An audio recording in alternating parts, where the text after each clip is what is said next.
Hello नमस्कार, मैं कपिल शर्मा आप सभी का अपने यूट्यूब चैनल कपिल क्लासेस में हार्दिक अभिनंदन करता हूं।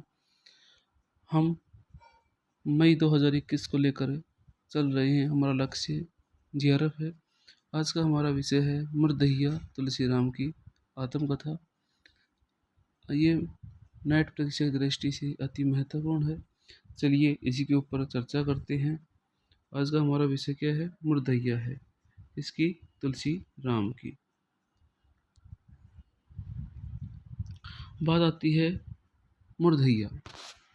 मुर्दहिया में यानी कि जहाँ पर मुर्दे जलाए जाते हैं उसके नाम से संबंधित है। ये क्या कह रहा है? मुर्दहिया गरीबी में बहुत मुर्दहिया में गरीबी और भूखमरी का ऐसा पीड़ादायक चित्रण हमारे सामने प्रस्तुत किया है कि जो हर की दृष्टि में क्या हो सकता है, एक गलत वे में जा सकता है। क्या कहा है? मुर्दहिया में गरीबी और भूखमरी का ऐसा पीड़ादायक चित्रण मिलता है जहाँ किसी अर्थशास्त्री की निगाह शायद ही गई हो। यानी कि वहाँ पर चाहे विकास लगा लीजिए, चाहे अनुशासन लगा लीजिए, दोनों की दृष्टि वहाँ तक पहुँच ही नहीं पाई। बरसात के समय कड़की दिनों में मैदानी चूहों का मांस और बरसाती मछलियाँ खाकर तथा चूहों के बिलों से गेहूं की बालियों से अनाज निकालना दलित जीवन की जो विभीषिका को प्रस्तुत करता है। यानी कि उन आप देख सकते हो उस समय की गरीबी किस हालात में थी, किस प्रकार से लोग अव्यवस्थित तरीके से अपना जीवन यापन कर रहे थे। यानी कि चूहों के बिलों से गेहूं की बालें निकाल कर खाना, चूहों का मांस खाना, तो उनका जीवन यापन किस प्रकार से पीड़ादायक हो रहा होगा, निकालना दलित किसान की विभीषिका को प्रस्तुत करता है। मुर्दहिया का फलक बहुत विस्तृत है, बहुत फैला हुआ है।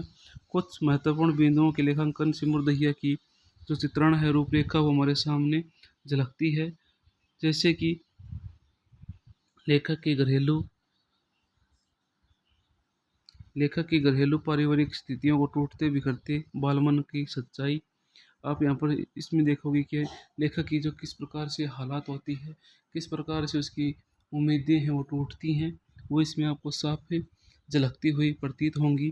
पाठशाला में मौजूद जातिगत भेदभाव और अपमान का बोध, ग्रामीण संस्कृति और सामाजिक संस्कृति, रिश्तों की बनती बिगड़ती कहानी, बौद्ध धर्म, बौद्धकालीन भारत और बौद्धों के प्रति नफरत का प्रमाणिक दस्तावेज की इस आत्मकथा में हमें पेशगी सामने मिलेगी।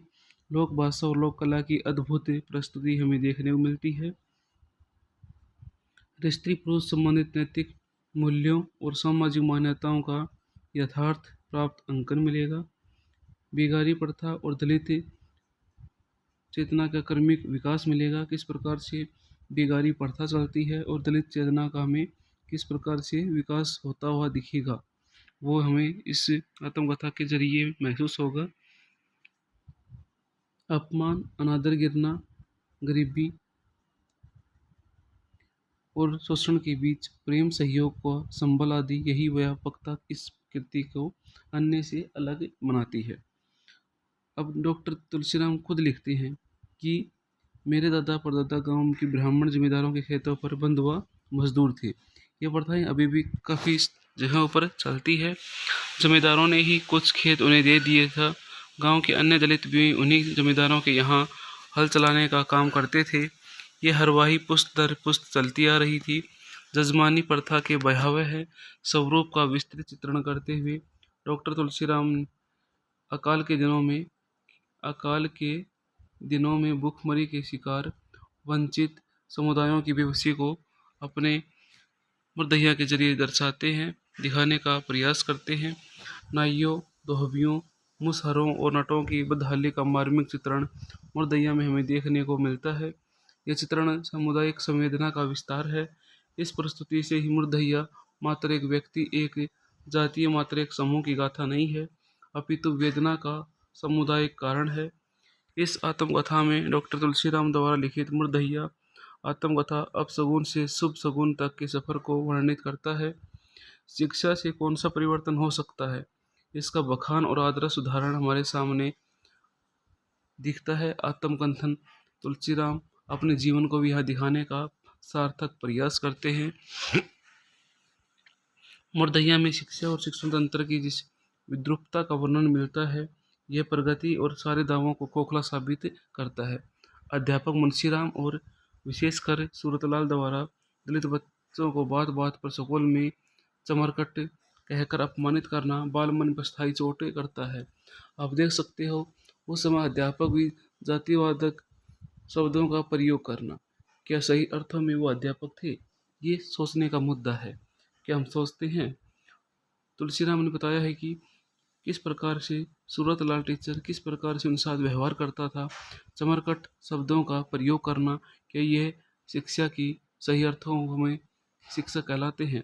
बरसात के दिनों में झोपड़ियों और खपरेल के घरों में पानी टपकने के बीच कई रातें ऐसे ही गुजार देना दलितों की गरीबी का मुर्दहिया मार्मिक चित्रण करती है, हमें दिखाने का प्रयास करती है। मैं यहाँ पर आपको इसका सारांश बता रहा हूँ, महत्वपूर्ण कथन बताऊंगा और इसकी आलोचना बताऊंगा। मुर्गी जैसी रचनाएं विषयतापरक समाज को क्षमता में बदलने की पृष्ठभूमि तैयार कर रही है। हिंदू समाज में व्याप्त हिंसा, घृणा, शोषण एवं वर्चस्व को मुर्दहिया बेपर्दा करती है। उनके प्रति जो जो घृणाएं होती हैं, नफरतें होती हैं, उसी को दिखाने का प्रयास किया जाता है। वर्चस्व को मुर्दहिया बेपर्दा करती है, साथ ही दलित वर्ग की जटिलताओं एवं विसंगतियों का सामाजिक सांस्कृतिक परिप्रेक्ष्य में उद्घाटित करती है। यह आत्मकथा दलित जीवन संघर्ष की श्राप की वेदना में गाथा ही नहीं बल्कि क्या है, लोक जीवन की विधि छवियों को सामाजिक सच्चाइयों की भी हमारे सामने पड़ताल करती हुई नजर आती है, दिखती हुई नजर आती है। मुर्दइया आत्मकथा की कुछ महत्वपूर्ण कथन है, इसको हम पढ़ेंगे। किसके? मुर्दइया के कुछ महत्वपूर्ण कथन। मुर्दइया भूमिका क्या है, इसमें क्या दिखा जाता है? बढ़ती हुई शहरीकरण ने हर एक के जीवन को प्रभावित किया है। भूत भी इससे अछूते नहीं है, यानी जो इसका भूत है, भूतकाल, वो भी इससे अछूता नहीं रहा है। भूत ही पारिवारिक पृष्ठभूमि होती है इसमें। मूर्खता मेरी जन्मजात विरासत थी, ये क्या इसका आत्म, यानी कि जो इस भूमिका के बाद क्या टॉपिक आता है? भूत ही पारिवारिक पृष्ठभूमि। उसके कुछ कथन है। पहला कथन कौन सा है? मूर्खता मेरी जन्मजात विरासत थी। हकीकत तो ये है कि आज भी करोड़ों भारतीयों अनादर की कसौटी पर खरा उतरते हैं। गांव वालों का कहना था कि मेरी दादी ने कौवा का मांस खाया है, इसलिए वह मरती नहीं है। ये महत्वपूर्ण कथन है। यौन संबंध से जुड़ी युवती पूरे परिवार को कुजाति घोषित कर दिया जाता था, यानी कि जब यौन संबंध यानी कि सामाजिक कहें, हम कुरीतियाँ कहें और जो भी कहें, उनके अनुसार न चल के थोड़ा सा अलग चलना, वो किस में आ जाती थी? कुजाति उनको घोषित कर दिया जाता था। किसमें? मुर्दहिया के समय में। कुजाति का मतलब होता था उसका हुक्का पानी बंद करना, अर्थात संपूर्ण रूप से गांव से बाहर कर देना। हमारे घर में शिव नारायण पंथ की परंपरा में साल में 3 अवसर ही पर समारोह होता था, जिसमें बड़ी संख्या में चेले उपस्थित होते। ये तीनों होली, दिवाली और कृष्ण जन्माष्टमी के दिन आते थे। ये तीनों त्योहार कब आते थे?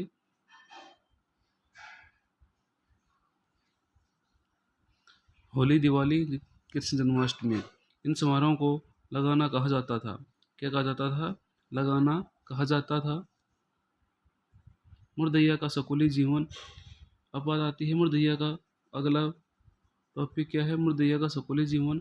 अंबिका पांडे शादी विवाह से लेकर फसल बोने का था काटने तक साहित्य बताने के लिए मशहूर थे।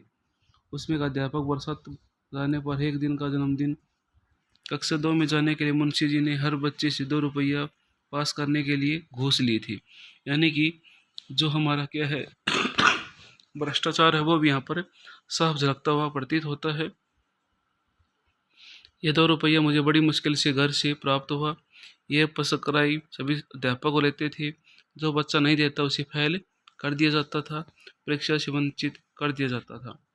हमारे घर सोने के जाड़े के दिनों में घर की फर्श पर दहन का सोते थे, यानी कि पुआल बिछा दिया जाता था, यानी कि उनको चारपाई नहीं मिलती थी, उस पर कोई ओढ़ी बिछाकर हम धोती ओढ़कर सो जाते थे।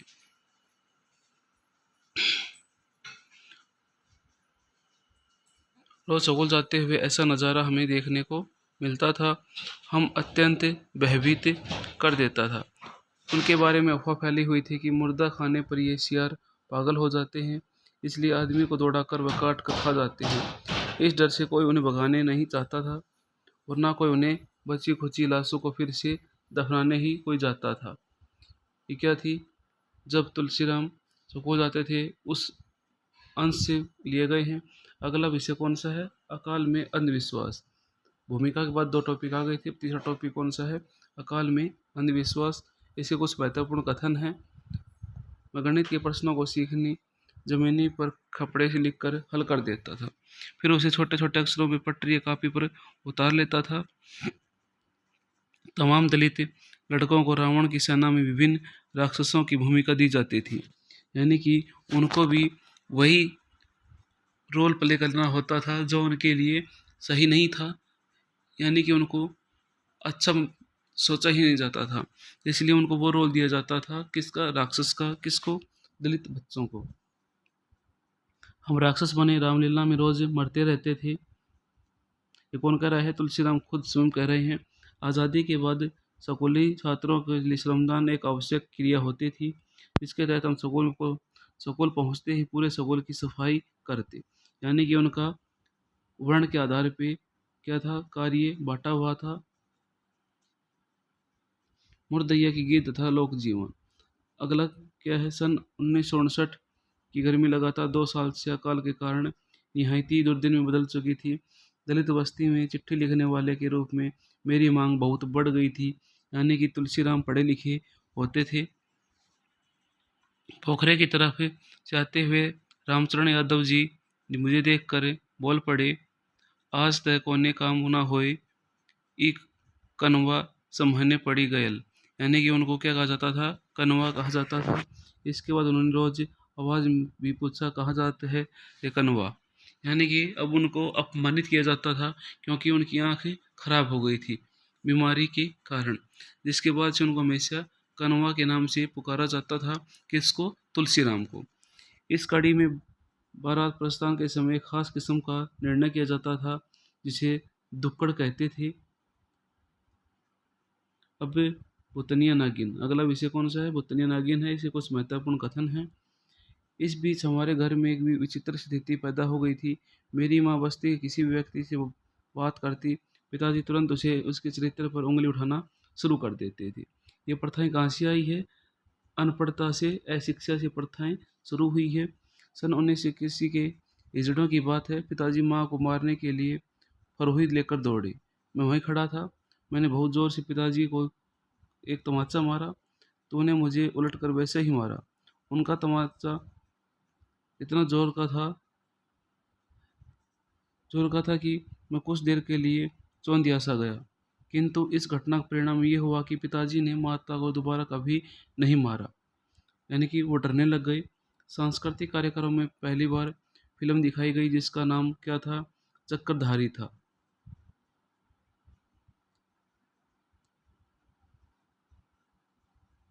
हमारे चौकोर पर हजारों लोगों का मजमा लगा हुआ था। सुबह से शाम तक चुनाव की सारी प्रतिक्रियाएं मैं देखता रहा। मतदान बंद होने के बाद मेरे पिताजी और माँ के पास वापस घर आ गया था। पिताजी ने मुझे बताया कि बाबा हरिदास ने उन्हें 2 रुपया दिया, इसलिए उन्होंने रामराज को वोट दे दिया, यानी कि हर जगह भ्रष्टाचार व्यापक रूप से फैला हुआ था जो कि गलत दिशा में उनको लेकर जा रहा था। लेखक 1962 में 9वीं कक्षा में पढ़ता था। अब अगला है तुलसीराम बुद्ध की राह पर चलना शुरू हो गए। जिस प्रकार से अम्बेडकर ने 5 लाख अनुयायियों के साथ बौद्ध धर्म को स्वीकार किया था 1956 में। धर्मदेव मिश्रा स्वयं कवि थे। कवि होने के नाते उन्होंने अपना नाम कमलेश रख लिया था। कमलेश जी भक्ति साहित्य में कृष्ण श्री काका के बड़े प्रशंसक अनुयायी थे। हाई स्कूल हाई स्कूल के आगे ज्ञान की तलाश में भी थे, इसलिए गौतम बुद्ध अत्यधिक प्रिय लगने लगे। निकट भविष्य में मेरा घर से भागना निश्चित हो गया था। किसका? तुलसीराम का। सबसे बड़े संकट यह था कि उन दिनों में जो वजीफा मिलता था वह कम से कम 6 महीने मिलता था। शुरू में 6 महीने खर्च स्वयं उठाना था। इस बीच एक बार फिर संकट मोचक के रूप में मेरे सामने वही हिंदी अध्यापक सुग्रीव सिंह प्रस्तुत हुए। उन्होंने मुझे 30 रुपये दिए और कहा कि आजमगढ़ जाकर पढ़ाई जारी रखे, इससे तू अच्छा साबित हो। आजमगढ़ में फाका कसी। अगला विषय है आजमगढ़ में फाका कसी। उस दिन शाम को मामा मेरी हाई स्कूल की मार्कशीट अटेस्ट कराने के लिए आजमगढ़ के प्रसिद्ध कम्युनिस्ट नेता तेज बहादुर सिंह के पास ले गए, जो उस समय विधान परिषद के सदस्य थे। माता ब्रह्मगंज में ही रहते थे। इस कॉलेज में शीघ्र ही असली चकित करने वाली बात यह थी कि दोपहर के बाद चलने वाली कक्षाओं में अनेक अध्यापक सफ़ेद कमीज व खाकी पैंट हाफ पैंट पहनकर आते थे, यानी कि वहाँ पर भी आरएसएस का प्रभाव था। अनेक छात्र वैसे ही आते। 5 बजे छुट्टी को घंटा बजता, बस अभी कॉलेज के प्रांगण में लगने वाली आरएसएस राष्ट्रीय समस्या की शाखा का में शामिल होना शुरू कर देते थे। धीरे धीरे चलने लगा कि आजमगढ़ का यह डीएवी कॉलेज संपूर्ण रूप से आरएसएस के अधीन हो गया। अब उनके वर्चस्व में ये आ गया। इस तरह अंबेडकर हॉस्टल की इमेज और डुग्गू की पकौड़े की दुकान के बीच झूलती हुई आजमगढ़ की मेरी अनगिनत रातें फाका कसी से गुजरने लगी। अब धीरे धीरे समझ में आने लगा कि घर से भागा हर व्यक्ति बुद्ध नहीं बन जाता। मैं गृह त्याग के बाद ही चमत्कारित शक्ति पाने के लिए ब्राह्मणों के चक्कर में बुद्ध भी भूखे रहकर शमशान में साधना करने लगे थे। किंतु जब चमत्कार नहीं मिला तो उन्होंने कह दिया कि बिना भोजन के दिमाग काम नहीं करता। उस समय मेरे लिए भोजन मिल जाना ही क्या था, चमत्कार था। ये हमारा क्या है, तुलसीराम की मुर्दहिया की सारांश है, कुछ महत्वपूर्ण कथन है। लगातार पढ़ते रहिए, अपने आप को मोटिवेट रखिए। मैं अनअकैडमी पे भी एजुकेटर हूँ। नेट कैटेगरी में कोई प्लस पे आना चाहता है आ सकता है, इंटरेस्टेड है तो। ये मेरा कोड है, अनअकैडमी आपको 10% डिस्काउंट देगी। ये मेरे कोर्सेज हैं जिन पे आप जाकर देख सकते हो। ये मेरे 3 कोर्सेज हैं, आप इनमें जाके इनरोल कर सकते हो और रिव्यू दे सकते हो। लगातार पढ़ते रहिए। ये मंथली जो भी है देख लेना, ये आपका मेरा कोड है। लगातार खुश रहिए, मुस्कुराते रहिए, जीवन में आगे बढ़ते रहिए। परीक्षा का कोई भी या शिक्षा का कोई भी ऑप्शन नहीं होता। अपने आप को कुछ अलग देने का प्रयास कीजिए। धन्यवाद। जय हिंद, जय भारत।